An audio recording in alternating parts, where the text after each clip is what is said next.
marble. It's not the name, but the when that pulls me to a record scratch stop. 2 hours later, my roommate breaks up with his girlfriend because there was, quote, no point in stretching it out.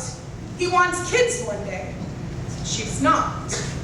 2 nights later, there's an hour-long argument at a party. A bossy girl slams her hand on the table after I say I would have had my tubes tied yesterday if I could. She spits threats that I will change my mind. I don't know how to explain that I am not in denial. That while there is ache here, it is not her same ache. It's not the ache of clock hands. 2 weeks later, I am in the room when the strongest person I know and best friend of 15 years gives birth to her 3rd child. She tells me how the contractions feel like a wolf attack from the inside out. By the end, there is so much blood, I am rifle loaded and looking for the beast that did this to her. It takes me nearly a month to hold the baby. When I finally do, I sneak a finger into his mouth and feel around his soft gums for fangs. 2 months later, my period is late for the first time since losing my virginity. My boyfriend and I go to the pharmacy. We buy a test. He makes a grand show of telling the cashier if it's a girl, we're going to name her Irma after his grandmother. I ration a little of the blood I am trying desperately to channel down to my uterus, up to my cheeks, and I laugh for the first time the whole week.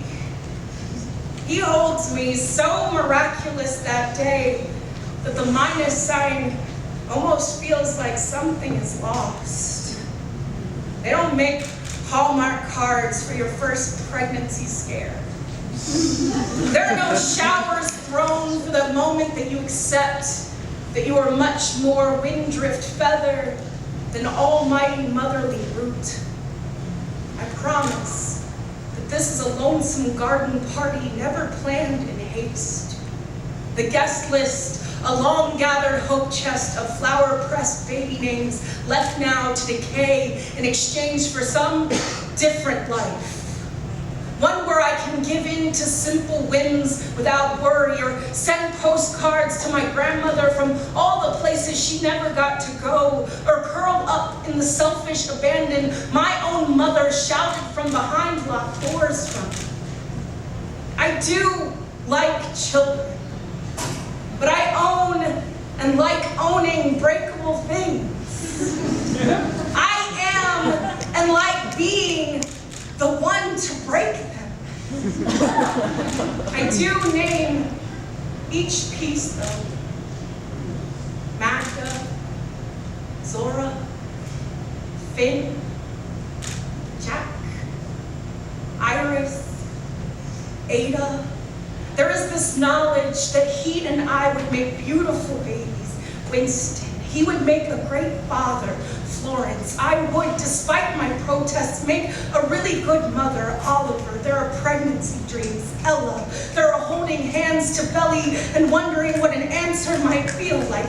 Harvey, there is sadness in knowing that I will not be that piece of miraculous for him or with him. There is a strange and unexplainable guilt for wanting none of this. There is ache here. This I have named marble.